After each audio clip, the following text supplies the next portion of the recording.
So welcome, and thank you very much for agreeing to participate in the Hearts of Freedom research project. Your participation is very much appreciated. Thank you very much. You're welcome. So It's my pleasure. I will begin by asking you your name, please. My name is Chantai Taillefer. Okay. And where were you born, please? I was born in Laos. Okay. Yeah. And do you remember were you born in a town or a city or? I was born in the city, Vientiane. Okay, Yeah. so in the capital Capital of Laos. city, yeah. Okay. Do you have any memories of your childhood in Vientiane or your adolescence or your, for example, did you go to school? Yes. Okay. Yeah. I went to school in Vientiane from grade 1 to grade 6. Okay. Yeah. And the school name Tafulang. Tafulang, yeah. Okay. And did you have brothers and sisters? I have, yes, altogether, my parents have the children altogether 8 children. 8 children. Yes, yeah. And where are you in the order of birth of the I children? am number 6. Number 6. Okay. Yeah. And what was your father's occupation? My father, he worked as a capital, not a son, cabinet, what is that? Working with the wood. Cabinet maker? Cabinet, yeah. Okay. And he also worked for the school, like a, what is that called?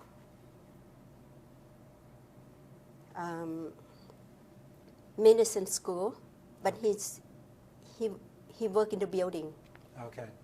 like a building skipper or something like that. Sure. I think, yeah. Okay. And did your mother work? My mother, she also worked, but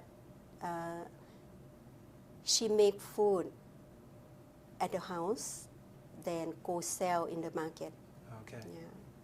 And she would do this every day? Yeah, she do that every day. Okay. And actually, when we were my sibling and I, when we were grow up, my parents hired someone to look after us, for them to order to go to work. Yeah. Okay. So you had a babysitter? Yes, Someone babysitter or what is that? The people who come and stay in your house. And Yes. House sitter. House sitter. Okay. Okay. Right. Okay. Did you have a lot of friends in Vientiane? Yes, I have lots of friends, but now I don't know where's my friend are. Okay. Yeah. But at the time, do you remember what you used to do with your friends? What types of activities you did together? Did you play sports? Yes, yeah. In my school age, like I just go to school from 6th grade, Right. and after that, my family decide for me to quit school. Okay. Yeah. From grade 1 to grade 6, yeah, I have a good memory, and I have lots of friends, and I am really like the activity. Yeah, I play sport like a basketball, football, Okay. and softball. Okay. So was football, the football you're talking about, is it soccer, like soccer? Yes, Okay, it's okay. like a softball. Okay. I don't like that, those, but I was trying, but I don't like soccer. You didn't like soccer? No, but I Okay. play basketball and volleyball. Yeah. Okay. Did you like playing basketball and volleyball? I like volleyball. Okay. Yeah, So it was the best one. yeah, that's the best one. Okay. Do you have any other memories of what you did with your friends or what you would have done from day to day when you were a child and an adolescent? No, No? not a good memory, Okay. but just with the reset activity. That's only time I remember. Yeah. Right. Do you have memories of spending time with your brothers and sisters? Yes, yeah, I do. Can you talk Yes, about yeah. them? What would you have done with them? With my brother, my older brothers, he's the one is next to me. Oh, he bothering me a lot. I am not a good friend with him. Okay. I mean, we fight a lot. Okay. He like to tease me, Okay. and he like to make me cry. Oh. I don't like it. But now when my brother passed away, that's a good. Now when I thinking back, even though I don't like it in that time, but when he passed away, that is a good memory for me. Okay. Yeah. Then I can see the love from him. Yes. Even though he made me cry, Yes. and I can see that love come out from that. Yeah. It was his way of giving you attention. Yes. Yes. Yeah. Yeah. Okay. And I still remember one time, my brother and we were walk home after school. We were walk home, and it looked like he doesn't pay attention to me as a little sister, but he walked far away with his friend. And when I came with my friend group, and I still see my brother in the corner, in the corner waiting for me. Okay. Yeah, that is good memory. He always looked out for you. Yes. Yeah. Yeah. Okay. So let's go on to when you were a young adult. So in your 20s, do you remember what types of things you were doing by then? When I was 20, I was helping my mom to cook. Like I say, my mom making some food and go sell in the market. Yeah. I was helping my mom. That's what we call also our work, Right. And that's what I did, help my mom Okay. and look after my sister's children. Okay. Do you remember what year it was when you were 20 years old? I believe I was born in 1956. Okay. See, we don't celebrate birthday, then I don't remember what exactly that year. Okay, that's But, fine. yeah. But had there been already a change in the government at the time? Was there a change in the regime? Yes, yeah. Okay. Yeah. It was, I think, the government changed when I kind of grabbed that in my thought. I believe in 1974. Okay. Yeah. Things started changing in that year. When I know, when Yes. I realized that's changing. Right. Do you have any memories of what it was like when the regime was changing in the country? I remember, yes, I remember something like when the money, when they change the money, Okay. yeah, from the money we used to use before to the new money. Yes. Yeah. Then I remember when the gun control. Okay. Yeah, and I remember when the new government come into our country. Yeah. And when you say gun control, what does that mean? Was the government taking guns away from the inhabitants? That's what I believe. Okay. Yeah, I'm not quite sure. Okay. Do you recall encountering soldiers and police officers during your experience in your 20s? Were they very visible all the time in Vientiane? Yes, they do. Okay. Yeah, I can see them walking around. I see more soldier walk Okay. on the street. Yeah. Okay. Did you ever encounter soldiers? Like, were you ever approached by the soldiers? Did they ask you questions? That type of thing that you recall? I skipped that part. You skipped that part. Okay, that's fine. Okay, so at any time, was your family thinking about leaving Laos? Not my family, though. Not Okay. my family. Yeah, Okay. but for the young people like us, like myself and my cousin, we were as young people, Mhm. and we cannot, change happen so fast in our country, and make everybody scared. Okay. Like for us, we are scared too. Okay. You were afraid of what was going on around you? Yes. Right. Yeah. Okay. So I'm assuming that at some point you made the decision to leave Laos. Yes. Okay. Mm. Can you talk about that? What it was like? How did you go about making your journey to leave Laos? It's not a good experience, but when my cousin, actually, when we was talking about that, one day one of my cousin came and say, we know so and so can take us, and right now that person come into Laos and try to get a family to cross the border to Thailand, Mm-hmm. but that family decide not to go, Okay. and now that the smuggler, I should say, the smuggler, they don't want to go back to Thailand with empty hand. Yes. Yeah, and they came to my cousin, then they asked if somebody want to go, then we just make a decision just like that. We Okay. go. When we give the answer in the morning and the afternoon, then we prepare to go. Okay. Yeah.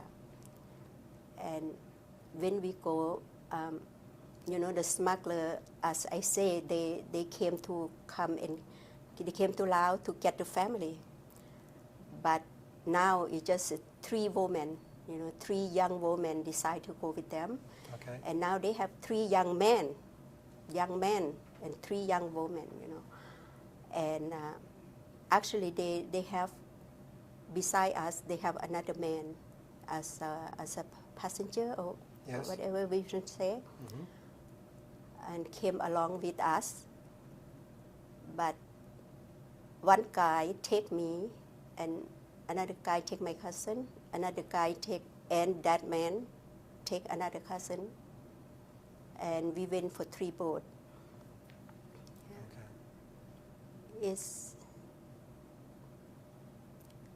Okay. This memory just came back to me about 10 years ago. Oh. For first 20 years, when I was in Canada, I could not remember anything. Okay. I kind of like block it out from my Yes. mind. Yes. But now it just came back about, I should say after my husband passed away, in 1993. Okay. Then when it came back, it's like I see myself in a movie. Yeah. In a movie. Yeah. Yeah. Yeah. The day we escaped, those guys, they already be prepared to get the people to be where the spot they're supposed to be, right? Mm-hmm. And it was dark. Then they put us in the shelter. It's like a bush. It's like a bushy, and in the shelter, it's a big shelter. And we were sitting in that bush, and in the bush, then they say, okay, come on, come out. It's the time to go to the boat. Okay. And we ran to the boat, and we ran, but it's not in the boat. Actually, it's not in the boat. It's a rice field. Okay. Yeah, we ran to the rice field. It felt like a half hour running from the rice field. Okay. And we have, at first I have shoes and I have everything, to be prepared. After you run in the rice field for, let's say, 20 minutes, I lost my shoes, I lost everything. Oh, okay. and mud all over us. And when we get to the point where the boat is, and I still remember the helicopter up there, shine the spotlight all over around us. Yes. And we went, I don't know how to swim, and one of my cousins don't know how to swim, but the other one know how to swim. And they say, come here, come here. Then they put us, cover us with the boat, but we dug ourselves into the boat. I mean into the water, then the boat cover us. Yeah. Oh, okay. Yeah. So earlier when you said there was 3 women, you were one of the 3 women? Okay. Yeah. And to get to the shore, to the boat, did you have to walk the whole way? Yes. Okay. Yeah. So you were walking and running? Walking and running in the field, rice field. Right. Mm-hmm. And then when you got to the shore, you went into the water and they covered you with the boat? Mm-hmm. Okay. Yeah, from the spotlight. Oh yes, from the helicopter. Mm-hmm. Looking, searching probably. Yeah, yeah. Do you remember what happened after that? And after that, shortly after that, we crossed the river. Okay. And that day was raining. Oh, okay. Was raining, and like I say, I don't know how to swim, and the water in the boat is very small, like a canoe. Yeah, like a canoe, you know that, right? And the water and the lip of the boat is about this high. Oh. Yeah, and we dig the water out because it was raining. We dig the water out from the canoe and just dump like that, While we're doing that, I forgot what time it is, Yes. Until we could get to the other side. Yeah. Right. Yeah. Okay. So everybody was trying to get rid of the water out of the boat to make sure it would continue to float. No, actually, it's just me in that boat. Oh, just you? Yeah, just me in that boat. Okay. Like these people, they have 3 boats. Okay. They're supposed to go get the family, right? Yeah. But one guy have 1 boat, the other guy have 1 boat, Oh, there were 3 boats. 3 boats. And you were alone in one of them? Yes. Yeah. Okay. I took the water out, and then when we get to the other side of the Thailand, then 3 of us meet then. Okay. 3 of us meet over there. When we met, and they took us to one houses in the Thailand, to one houses, and now we change our clothes, right? And the lady give us our clothes and things like that, and then we have to go again, walk again from that house, move from that house to another place. This place is we supposed to go on to the bus stop or something, to go to the market. Okay. Yeah. And from this, from the lady house to the that thing, to the bus stop or something like that, right? We supposed to walk again. Okay. And those guys, they make plan. They say, they told us, we have to separate again. Now you come with me, she come with her, whatever, right? Okay. Yeah, go back to the same person. Then this time here, and the guy who's taking care of me was trying to rape me. Oh. Yeah. He was trying, but nothing happened. Okay. Because I just tell the truth. Whatever in that time I told him. At first I lied to him. I say I have a husband, because in the Lao culture, Laotian culture, they have a what is that called? Superstitious or what?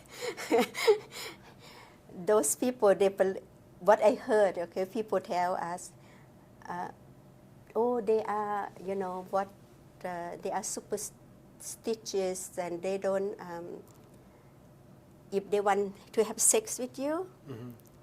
if you say no, they will pursue that. Okay. If you tell them you already belong to someone, Yes. like a husband, or you have belong to someone, then they don't touch. Okay. And if they know you are virgin, then they will pursue you. I see. Yeah. Then at first I lie. I say I have a husband, I have a children, Mm-hmm. But that guy don't believe me because remember the smuggler is a friend of my cousin. Yes. Yeah. Then they probably know about my history already, Mm-hmm. Yeah. Yes. But Malay, Can I ask you, Mhm. when you arrived on the shore, was it still the 7 of you that were together, the 4 men and the 3 women? yes, Okay. in that point, yeah. Yeah. Then when we get to the shore, then we change, right? We change. We went to the houses, Yeah. one couple. Then we change, and after we change, then we going to walk to the station, the bus station. Yes. And that time we separate again. Yeah. I see. Okay. So there were the 7 of you plus the smugglers. No, three smuggler. Oh, 3 smugglers. Only one man as a and 3 customer. women. Oh, okay. Yeah. Okay. Yeah. Okay. So you went with one of the smugglers and you said he tried to take advantage of you, Mhm. but you were able to Yeah. to fend him off. Right. Okay. So can you tell me what happened from then on? From that on, then after that, then we went to. This guy, like I say, he tried to take advantage of me, Yeah. and I told him, I don't want to. Let's wait. If I am going to keep my virginity, I rather to do that in the hotel. I told him that, right? Then he was looking for that, right? Then he told me, okay, you go with them. You go with them. We went to the place. They say, okay, they tell us what to do. They say, go get into this truck. Okay, and we went to that truck. And they say, and I will meet you in the refugee camp. Okay. And then we went to the truck, and now 3 of us, my cousin, well, the smuggler is not here. Now it's our decision. Are we going to the camp or are we going to somewhere else? Mm-hmm. Then we decide we're not going to the camp that day. Okay. Yeah. Then we went to, we fought. So when you say you were deciding whether to go to the camp or not, are you talking about the 3 women? Women. You Yeah. came together again. Okay. Yeah. Okay. In the truck, that time in the truck, because the smuggler say bye to us Oh. Okay. after the car moved, right? Okay. Then the guy he told me, he said, I see you in the camp. Right. Then after they left, then I said, we say together, are we going to the camp? Then we decide not to. Okay. We decide not to.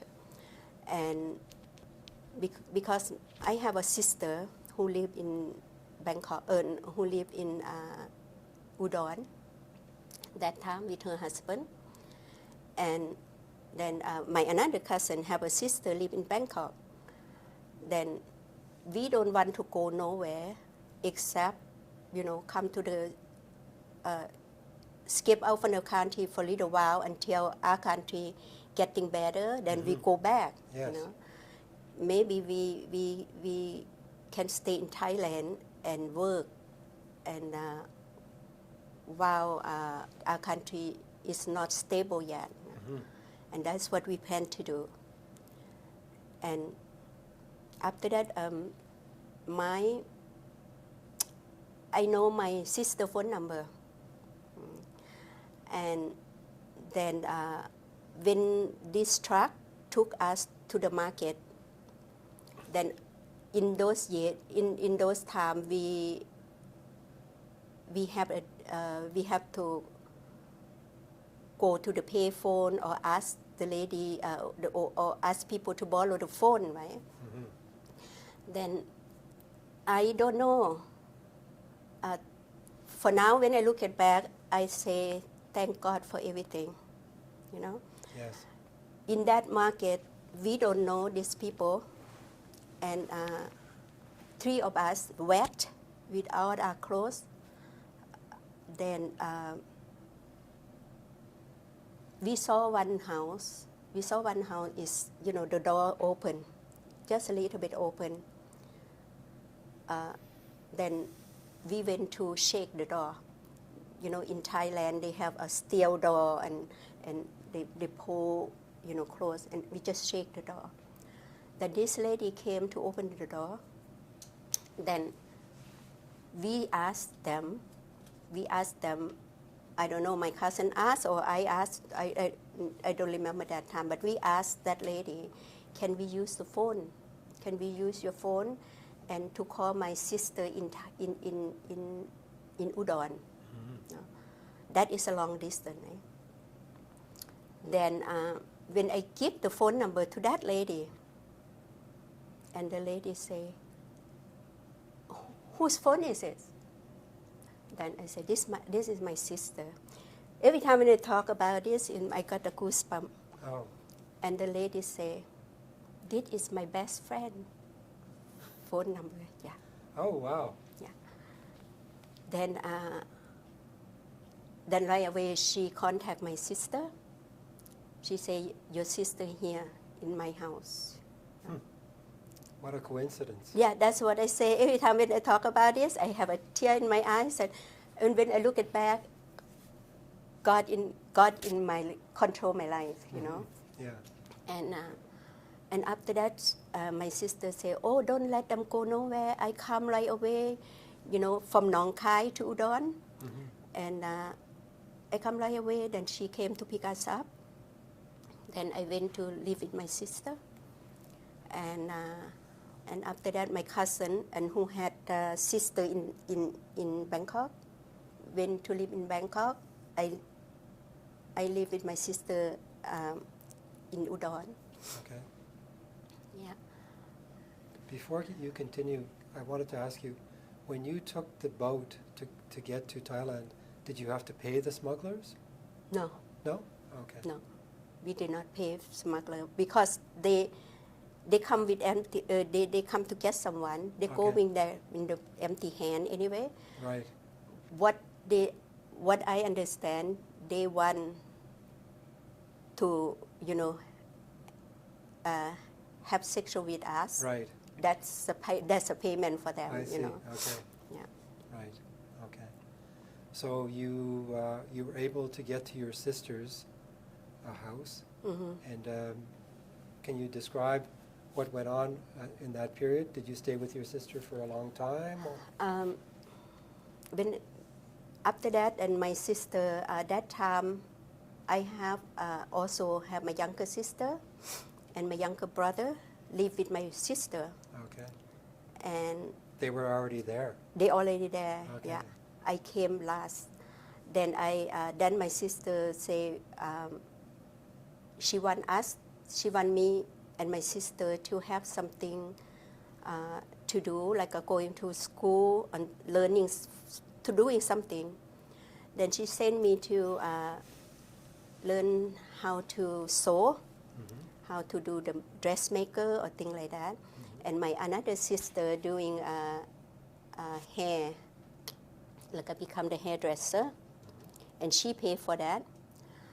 Then I think it's later on, and she suggests for me to move to go live with her friend, who is the shop close to where I learned how to sew and doing things. Mm-hmm. And she suggests me to go there. He say that lady need help.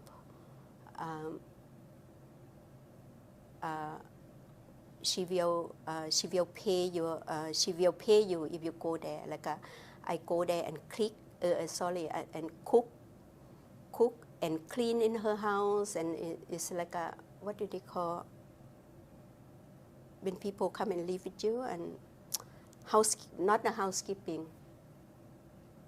I live with another lady, but in the same town with my sister live, right? Mm-hmm. But that lady pay me the money, then I have money, then I pay myself as a sewing school. Yeah. Then I thought to myself, oh, this is not bad. I have work to do. I got paid for. I pay for what I'm doing. Then I should stay here. That's a plan to stay in Thailand. Yes. But later on, I can see, the Thai people,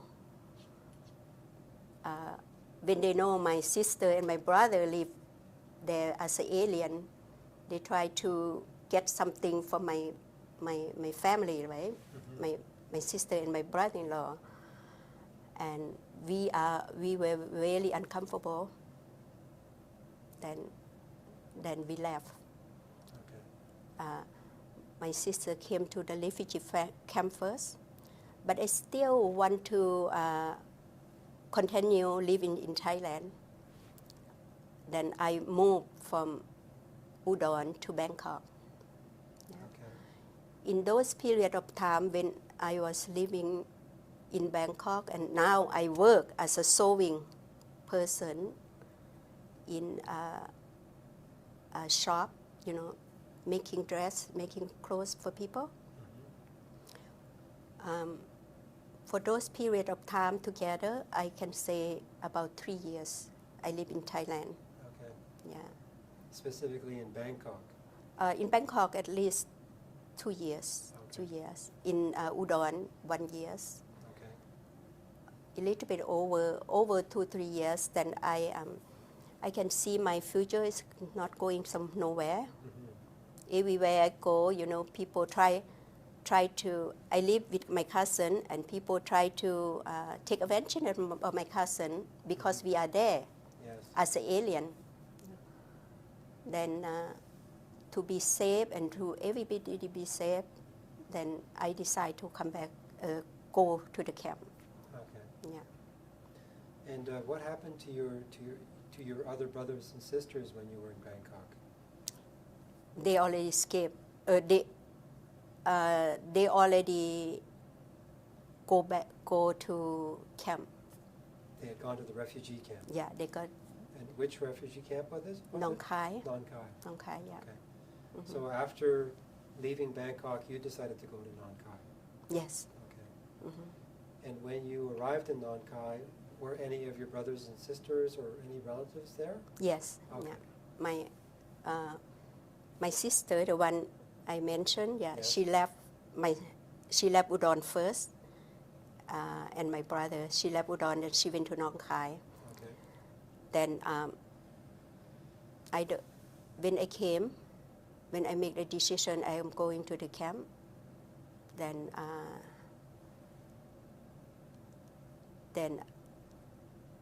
I met them there. Mm-hmm. And I went to the process, as the Thai government recommend what step you're supposed to do. You have to go to the they call jail. I go to Okay. jail first. Okay. That picture there, I Yes. was in jail. Okay. Yeah. Okay. So you were in jail, and then from jail you eventually went to the camp? Mm-hmm. Okay. Yeah. Can you describe what it was like in the jail? What was that like? In the jail,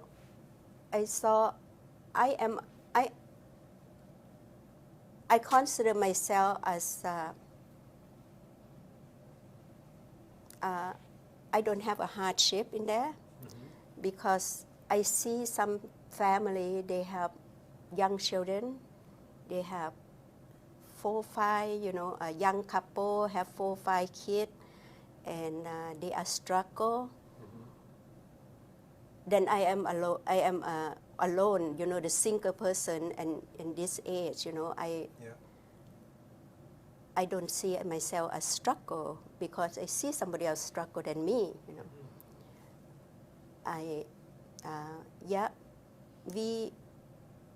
But as a refugee people together, we understand each other. We talk about our country, we talk about our future,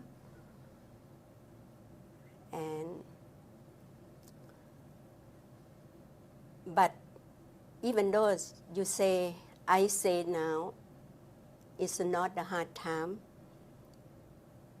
for me, but I still have emotional to see myself in there.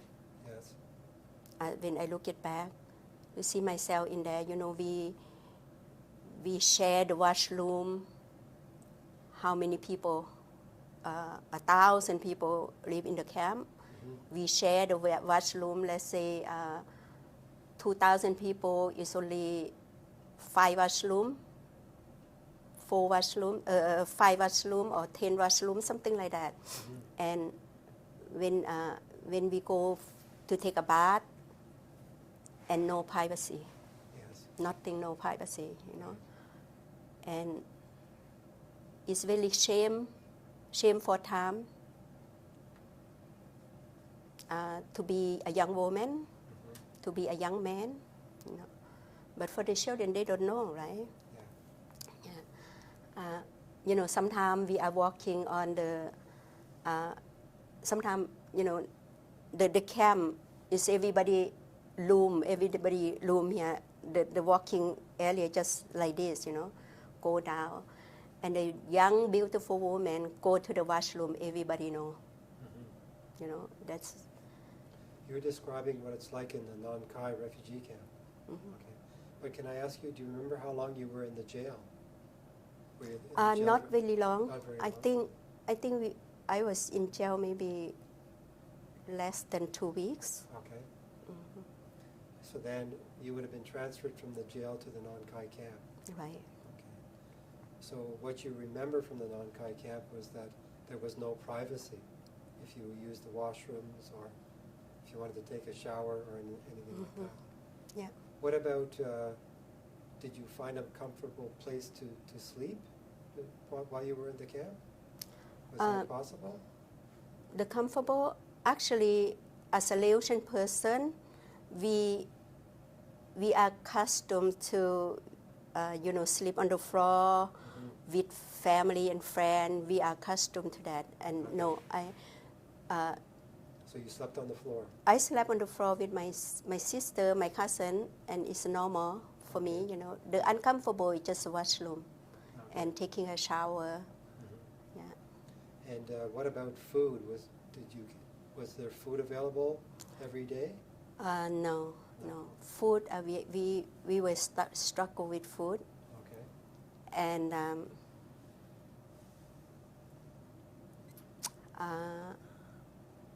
we don't have no support outside supporter. Like some family, if they have a family who already went to the third country, like some family come to Canada or some family went to somewhere elsewhere, and they can make money. Then they send money to the camp. Then those family they eat well than us. But for us, we only depend.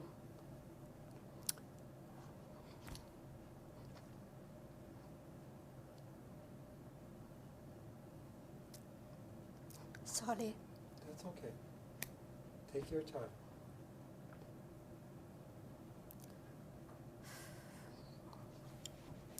Yeah. It was difficult. Yeah. For us, we depend on United Nations. Sorry.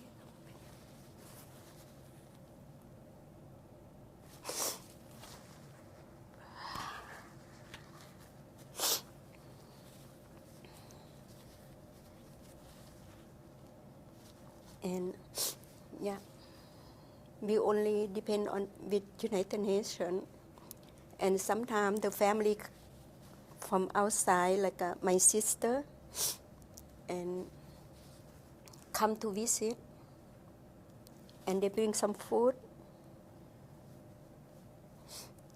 and we have two really. I am in charge with the cooking, and later on, my brothers join us with the 4 children. That's later on. And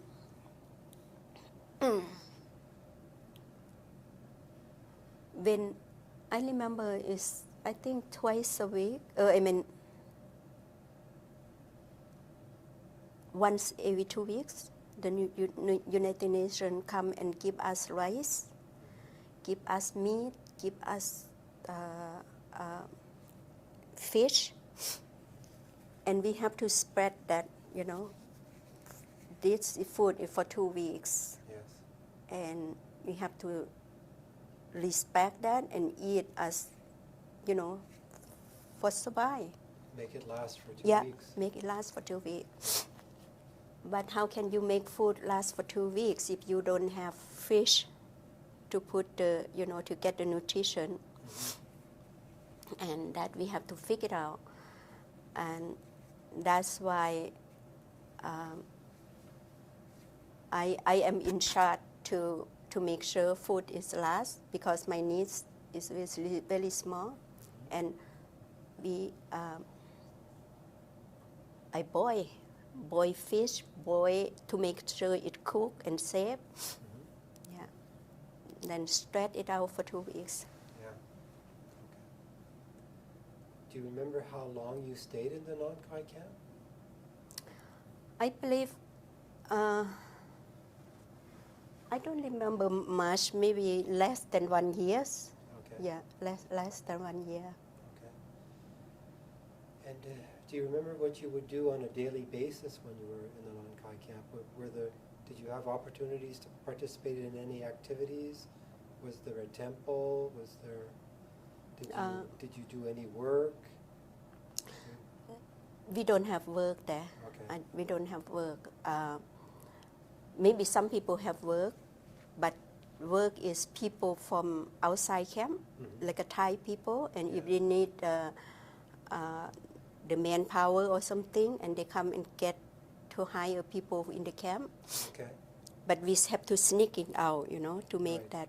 Yeah. You weren't allowed to leave the camp and come back. You had to stay in the refugee camp. Yeah. We're not allowed to go out. Right.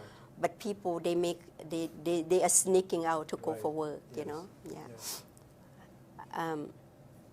But for me, no, we don't have nothing to do. And that is so frustrated. Yeah.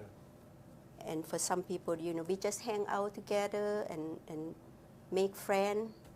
Okay, if you can make it, I can make it, Yes. Throughout the day. Yeah. Mm-hmm. Okay. Mm-hmm. And you were there for less than a year, you said? Yes, Okay. I believe that. Like I say, I don't think so much about that, because it kind of like if you are waiting, it's longer, right? Yes. But if you're not waiting, you just live day by day, block your mind out. Yes. But once a while, I look at my document. Oh, that's how much I live. I live in the camp, Yeah, that was a way of coping, to not think too much about how long that you were there. Yes. Yeah. Yeah. When you were in the non-Kai camp, were you thinking about wanting to go to another country? Yes and no. Okay.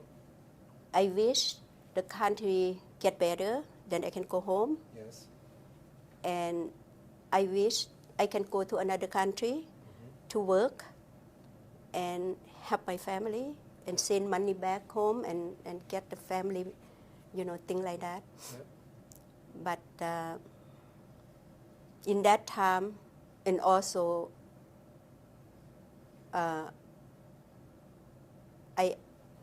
my sister already came to Canada, yeah, and make it faster for me to come to Canada, yeah. But when my sister came here and, you know, we have the connection and they say, oh, everything fine over here and it's better than camp. That time, yeah, everything, I rather not to be in the camp, you know, wherever I can go, then we go, you know. And, you know, that in that time you don't think how dangerous it is and how, as long you see when we skip out from the country, even those people tell us you can get killed, you can get raped and things like that. Yeah. That doesn't stop us. Right. Yeah. So, how were you communicating with your sister who was already in Canada? By letters? By letter, Okay. yeah, by the letter. So, your sister would have written you a letter to tell you to come and join her? Okay. Yes. So, did you decide to do that? Yes, I decided to do that, yeah. Okay. So, while you were in the non-Kai camp, did you meet with immigration officials from Canada? Yes, Okay. yeah. Can you talk about what that experience was like? You know, in non-Kai camp, we register ourselves, what country we want to go, and my brother and I, my brother with with his 4 children and his wife, we are registered to come to Canada. Okay. And when our registration go through and everything, you know, then they have our name on the board. Okay. When we saw our name on the board, and they say, okay, today is interview, you know, interview to come to Canada. Yes. Then that's what we went. We have the interview. Then after the interview, and we wait again. We wait for the right time. We have to check, go see the doctor to see our body is healthy or not, right? Yeah, that's what we did. Then when the time come again and they say, okay, this time and you're good to go. You know. But some family, they have a sponsor. They have sponsor and they can go faster or something like that, the process faster. Right. I'm not sure. But for my family, my brother and I, we sponsored by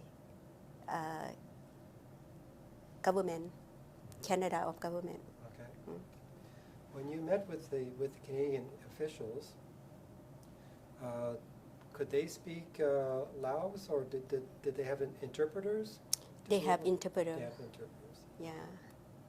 So finally, your brother and his family, you see your names on the board. Yes. You have the chance to come to Canada. Yes. So I'm assuming that at that point you left the camp? Yes. Okay. So when you left the camp, where did you go from there? When we left the camp, then we go another camp. Oh, okay. Now we went to camp in Bangkok. Okay. Yeah. When we went to camp in Bangkok, I don't know the process. We went to 2 more camps before we can get to airplane. Okay. 2 more camps in Bangkok? Yes, 2 Okay. camps in Bangkok. Okay. We went to this camp, the first from Nong Khai to this camp, and they say we waiting for a visa or the paperwork to be done. Yeah. Okay. And we stayed there about more than 2 months. Oh, okay. Yeah, more than 2 months. Then that's again, you know. But this camp, I don't remember the name. But this camp here, I think I see something I started to like it. Okay. You know. I remember when we, you know, they have a guard to protect a camp, right? Of course, people try to make money the people from live who live close by the camp. They're selling the fruit, they're selling vegetable. We cannot cook in there, right? Not like a Camp Nong Khai. Yes. If we have money and we can buy food from the people live outside the camp, the Thai people, then the wire, to protect us is like a chicken wire, yeah. And between us, here's a camp and here's a chicken wire, then here's a walkway, and there's a chicken wire too. Whatever we buy, we throw money over the side, yeah. Okay. We throw money, and if the lady say, "Oh, your money is not enough," they can say that, but we throw in the same money, same amount. If they say you don't give me enough money, then they don't throw our food back. We just lose money, Things like that happen to our people a lot. Okay. That's why I start to like it. I can see they take advantage of that. Yes. But sometimes the guard came to see us, and they just bang, bang, bang. They just hit people. Whoever stand, well, they hit the fans, but whoever stand close by, you get hurt, Okay. And it's like you are the young person in that time. Your mind think, is this all the life for us, And this is respect? No. You teach me how to respect, and why do you do this, to us? And you start having questions, then I start to like it, And I remember, sometimes when people throw grapes, we buy grapes. They don't have nothing to, like a bag, put in the bag. No bag. They just throw the grape to you. You catch it or not, how many grapes falling down, and that's up to you, Yes. Yeah, that's how we eat food from the ground. Yeah. Okay. And this was in the first camp in Bangkok? First camp in Bangkok. Okay. Again, washroom is problem, and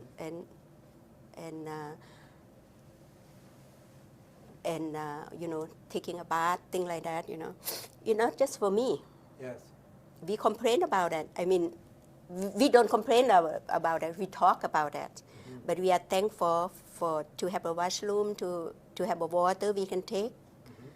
But it's no privacy for the young woman or Sure. young man, Yeah. And we were living in that camp about over the close to 2 months. Okay. So finally, you left that camp to go to another camp, you said? Yes. Okay. Now, that camp is for visa. Okay. This camp is for the flight. Let's say the flight delay or something like that, ready to go to go on the flight. Okay. I think our flight is delayed about 2-3 days. Yeah, and we come to another camp here. It's the same thing, and we just have to learn how to cope with that. Right. So after 2 or 3 days in the next camp, then you're on a flight to come to Canada? Yes, Okay. and we were on the flight to come to Canada. And that day, we were so exhausted waiting for the flight. Yeah. I remember my niece, my nephew were young that time, right? And the kid was hungry, and we have no food, and no money, things like that. And I don't even remember how we get.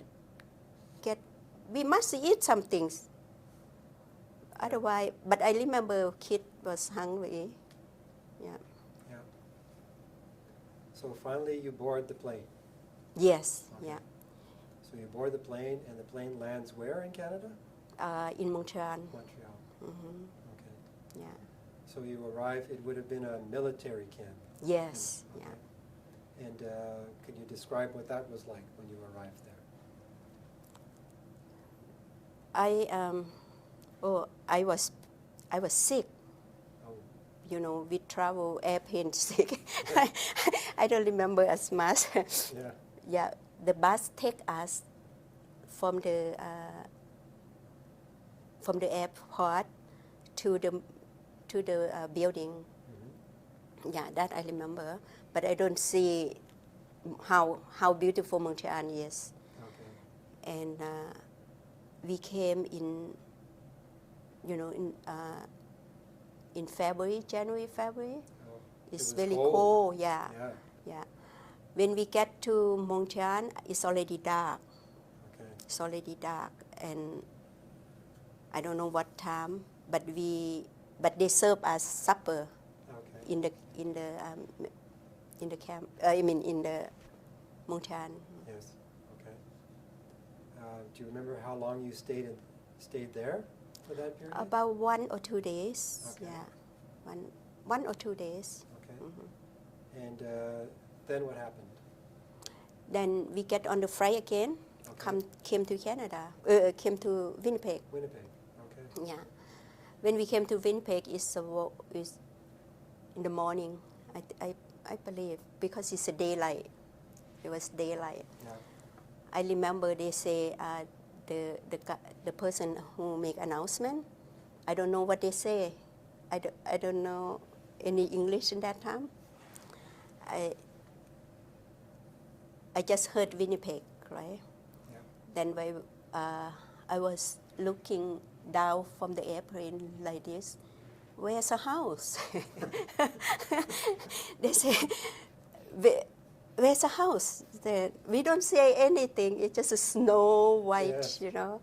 And but I can feel the airplane. It just come down and down and down. Yeah. I was crying. Oh, what are we here for? And nobody, it's no houses. Every snow they're going to drop us with the snow. We're going to get killed at the snow pile, whatever. Yeah, I was. Right. Yeah. Before you left to come to Winnipeg, at the other camp, did they provide you with warm clothing for Yes. the winter? Yes. Okay, so you Yeah, had they warm do. clothing. Yeah, they provide us with the winter jacket, Mhm. and they provide us with the money. Mhm. They give us money. I don't remember. $30 or $130. I'm not sure. Yeah. Sure. Yeah. Just a little bit money in the pocket. Yeah. So you arrive in Winnipeg, and it was cold, and it was snow. Yes. winter, Yeah. And you come out of the plane, and you came into the airport. Yes. Okay. And what happened then? Then somebody come and pick us up. Okay. Then they took us to the hotel. Okay. What the name of the hotel? Balmoral. Balmoral. Balmoral. Okay, Okay. Balmoral Hotel. Yeah. And I don't remember how long we stayed there. One night or just for a day. I am not sure. And after that, and we went by car to Steinbach. To Steinbach. To Steinbach, yeah. And during this time, you're always with your brother and his wife and his children. Yes. Okay. Yeah. So you arrive in Steinbach, and do you remember what happened when you arrived there? Yes. Yeah. They put us in the hotel. Okay. Again, and they rent the room for us.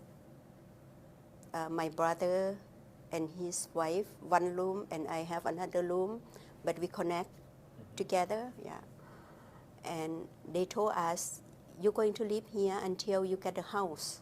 Okay. Yes. Then after 2 weeks, I think they say, you're going to be, we are looking for work for you. In 2 weeks, we will know you're going to work or not. You're going to have a job or not. Okay. Again, all this, we have the what is that called again? The people who talk for us. Interpreters? Interpreter, Yep. yeah, talk for us, and we will looking for work for you, and in 2 weeks we will know you're going to work. Then we are excited to get a job. I want to work. I want to make money. I want to if I have money, then I will send the money to my family. And now we know how the Canada look like, and we Yes. want our family to come here too. Yes. Yeah. Okay. So, what happened eventually? Did you get married eventually? No, No? later on, yeah. Yes, It's okay. about 2-3 years after that. Okay. Yeah. And 2 years. so you eventually found work? Yes, in 2 weeks. Okay. Yeah. Then they found a job for us. Mhm. Then I work in the sewing factory in Stanback. Okay. Yeah, in 2 weeks I got a job, and my brother also work in Loven, Okay. and in 2 weeks, yeah. And did they find a house for you? Yes, yeah. Okay. They found a house for us, and 3-bedroom house, and that time house is so well compared to now, right? So the lady say, I remember the lady say, when we want to move away from that house, the lady say, you know what? This house is for sale. Oh. You guys can buy this house. Oh, okay. And that was 35,000 Okay. in Stanback, right? And we have no plan to stay in Stanback. No. We want to move to Winnipeg. Okay. But now yeah. You mentioned eventually I get married. Yes. Yeah. When I live in Winnipeg, okay, we live in Stanback. For myself, I live for 6 months. Okay. Then the people in community, Laotian community in Stanback, we pull together, right? Okay. We are pulling together and try to get to know each other. Yeah. In those times, when the first year, everybody know each other. But now, our community is getting big, Mhm. and it's hardly, no young people. So eventually you moved to Winnipeg. Yes. Okay. And did you meet your husband in Winnipeg? No, I met my husband in Stanback. In Steinbach. Oh, Yeah. okay. In So you- Stanback. And did you marry him there? We married in Winnipeg. Oh, We were married in Winnipeg. So Yeah. after 6 months, you left Steinbach with your future husband. No. No? Actually, after 6 months, I lived in Stanback for 6 months. Then I found a job in Winnipeg. Then Okay. I moved to Winnipeg all by myself. Okay. My brother and his family is still there. Okay. And I live in Winnipeg with my nephew. Okay. With my nephew here. And I met my husband in Stanback. Mhm. My husband, he was, that time I guess he available Yes. to help people. Okay. Yeah. When he knows some new family in town, then he just go there and help them, Yes. whatever they need, right? Yes. Then he get to know the people in our community. Mhm. Then in that time, I was not interested in him Okay. because he already go out with another girl, Oh, okay. as a Laotian girl, Okay. But when they broke up, somehow, and he said to the girl, if you don't need me anymore, then I want to go out with Chantai. Okay. Yeah. Was he Lao? No. No? He's a French Canadian. French Canadian. Yeah. Oh, okay. Yeah. He's Taillefer. Okay. Oh, yes, of course. Yeah. Okay. Then, but because his first Laotian girlfriend Mhm. is a Laotian, is a friend of mine. Okay. Yeah? but when they cannot go out together anymore, then he told his ex-girlfriend, can I go out with Chantai, right? Yes. Then his ex-girlfriend told me about that, Okay. and she said, well, Noel want to go out with you. Okay. Then that time I just, I am not interested to the man, anything like that. Okay. My focus is just my family. Mm-hmm. The first when I came to Canada, step into the market in Stanback to go buy food and things like that, I could not even eat. Oh. I was in emotional because over here is a lots of food, is a lots of opportunity, Yes. is a lot, we have money that we can buy anything, Yes. But in Laos, one point I can see one point, even you have money, you cannot buy food, Yeah. And it's a lot of food here that I cannot even eat. Mm-hmm. I have a physical problem in that time. Okay. I lost lots of weight because I could not eat, Okay. And that time I just focusing to get my family and work and save money and get my family out from Laos. Mm-hmm. And that's what we did. Okay. My sister and I, my family and I, we talked together. We talked together, and I say, actually, I came up with the idea to tell my family about that. I say, we live together, okay? My brothers and my sister and my younger brother and myself, and we live together. Then I'm not going to pay anything. My responsibility is save money. Mm-hmm. The money I make, I'm going to save. Then send back to Laos, Mm-hmm. and to get our family out, then come to Canada. Yeah. Then my brothers and my sister's responsibility look after food and rent, whatever, the house need. Yeah. That's what we did. Okay. We did together. Then now I have family came to Canada with my mom and my 10 niece and nephew. Okay. Yeah. But eventually you came to Winnipeg with your husband. Okay, 3 years later. Oh, after 3 years later. Okay. 3 years later, I live with.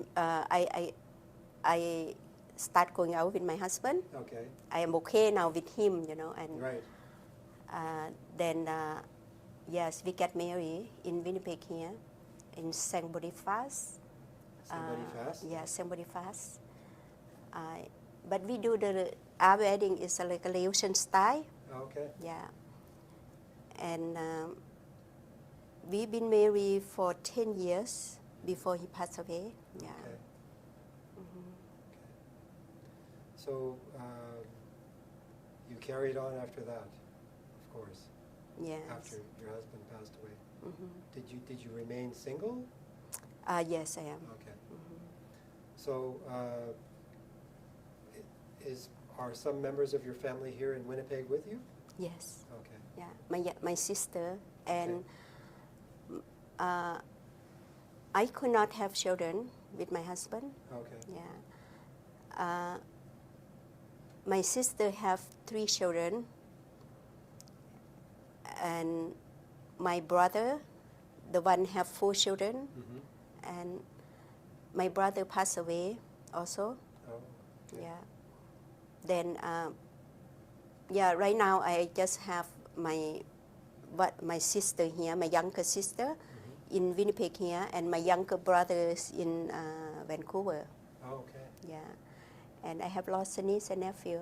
Yeah. Yeah. And you have a chance to interact with your nieces and nephews every day? Yes. Okay. Yeah. Because some of them are in Winnipeg. Yes. Okay. Yes. Yeah. So if someone were to come to you and say, oh, please tell me what your story was like to leave Laos and to go through the refugee camps and come to Canada, what would you say to them?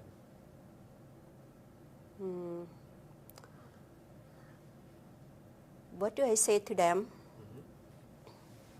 What do you mean by that? Like What I mean is... to support them to go to the camp, or to support them? No. Let's say you were invited to go to the high school here and to talk to the students, to tell them about your story. So what would you say to them about leaving Laos and coming to establish yourself in Canada? What would you want them to know? Okay. Right now I'm a foster mom. Oh, you're a foster mom? Yeah. Okay. I have 3 children live in my care. Okay. I tell them all the time. I say, you know, in Canada here, you have opportunity to learn. Mm-hmm. And you have opportunity to learn. And your parents, everything you can build your future to be successful, you know, and your parents support you, will support you, and you have lots of support in Canada. But where I come from is not like this, you know. Then I tell them, then I start telling them how my country were like, and how I came to Canada without no food. And sometimes, you know, my foster children, they also have a hard time also, right? That's why they are in system. Then I say, I understand what you mean. I understand what you mean, and I also went through that too, you know. Sometimes they say, oh, I remember I don't have food to eat and things like that, you know. I say, yeah, I went like that too, you know. Yes. Then what I can say to the student, you know, try to learn whatever you have opportunity to learn now, and try to be successful and get the education, you know. And life can come up and down. Yep. But when you have a hard time in life, don't forget you are not alone. People went through the worst than you. Yeah. You know, don't give up. Yeah. That's all I can say, you know. Even though I have a hard time in the refugee camp, like I say, yes. I am a young woman. Yes. I am not the children, right? But I compare people's life to my life. You know, I still see the blessing on my life. Yes. You know? And for the student in Canada here, yeah, they can do a lot better and successful in their life. Yep. Okay. Thank you very much. Oh, you're welcome. Thank you. It was very good. Thanks. God.